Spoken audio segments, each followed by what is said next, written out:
Imagine a cold February afternoon in 1957. A hunter stumbles across a cardboard box on the edge of a quiet Philadelphia road. Inside lies the body of a young boy. No name, no parents searching for him. Just a heartbreaking mystery that will puzzle investigators for more than 6 decades. Welcome to one of America's most haunting unsolved cases, the story of the boy in the box. In this video, we'll travel through time, following the investigation from the very beginning, exploring the theories that gripped the public, and discovering how cutting-edge DNA finally revealed his name.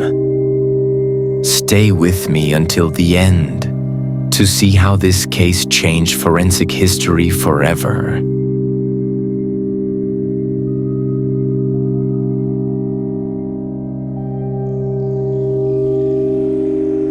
In late February 1957, a young man checking animal traps in the Fox Chase area of Philadelphia noticed a large cardboard box lying in the brush.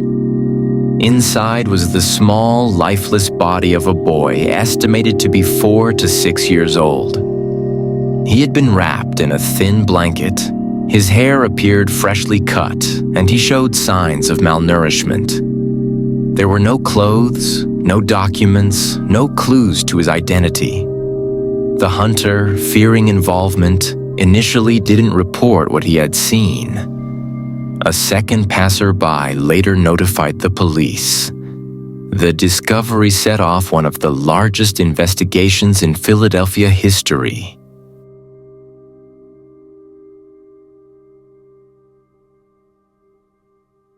Detectives rushed to the scene and began gathering evidence. Fingerprints and footprints were taken from the boy's body, and every inch of the cardboard box and blanket was examined. The box had once contained a baby bassinet sold by a local department store. Police traced the product back to its manufacturer and then to several retailers. But because thousands had been sold, the trail quickly went cold. The medical examiner conducted an autopsy, estimating the boy's age at 4 to 6 years, and ruling the cause of death as blunt force trauma combined with exposure. The time of death was placed a few days before discovery. This information would become the foundation for every future lead.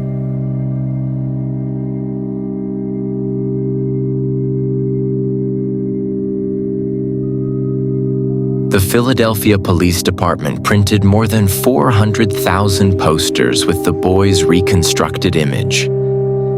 These were mailed to police departments, post offices, and public places across the country. Detectives canvassed hospitals, orphanages, foster homes, and schools, showing photographs of the boy in the hope someone would recognize him.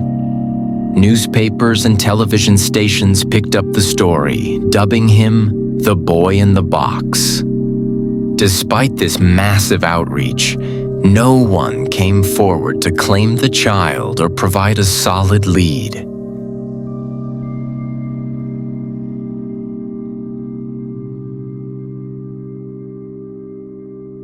As weeks turned into months, the case captured the public's imagination.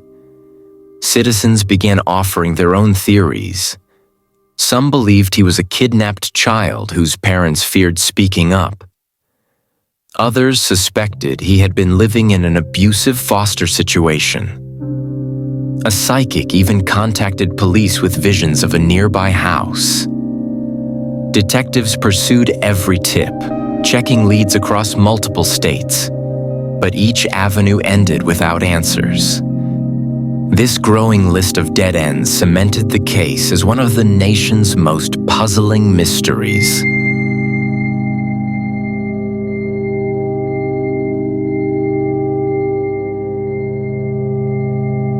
With no identification, the boy was buried in a potter's field, marked only by a wooden plaque.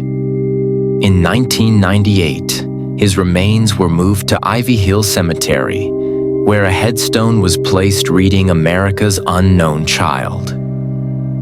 For decades, the grave became a place of quiet remembrance. Retired officers and local residents left flowers and toys. Yet the mystery endured. Who was this boy, and how had he ended up in that box?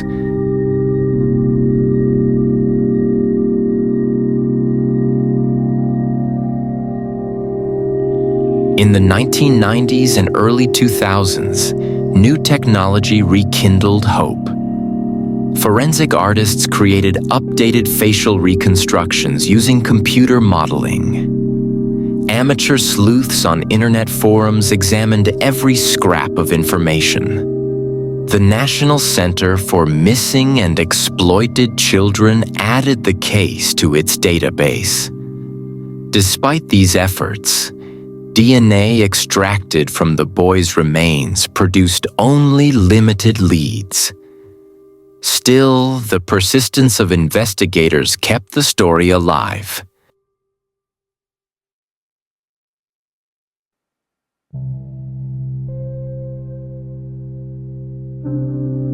By the late 2010s, forensic genealogy had revolutionized cold case work. Using tiny fragments of DNA, scientists could build genetic profiles and compare them to public genealogy databases. In 2019, Philadelphia detectives partnered with specialists to reanalyze the boy's DNA. After painstaking work building family trees and contacting distant relatives, a name finally emerged. For the first time, investigators believed they knew who the boy was.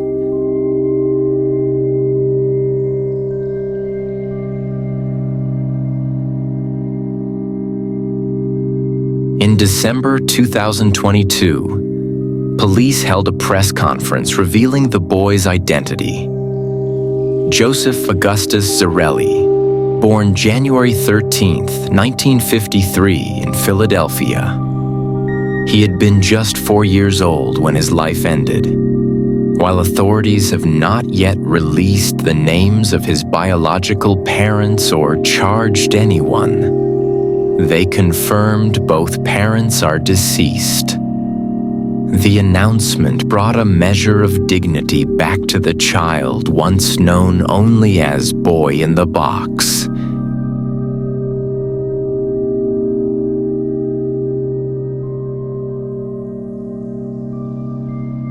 The identification of Joseph Augustus Zarelli became a milestone for forensic genealogy.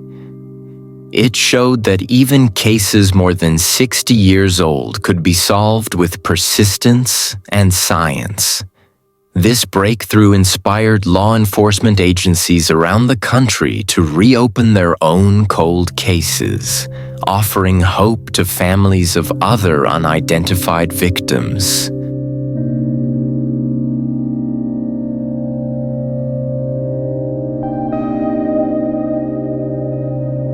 Although Joseph's name is now known, the circumstances of his death remain under investigation. Detectives continue to seek evidence and witnesses who might shed light on how he died and who was responsible.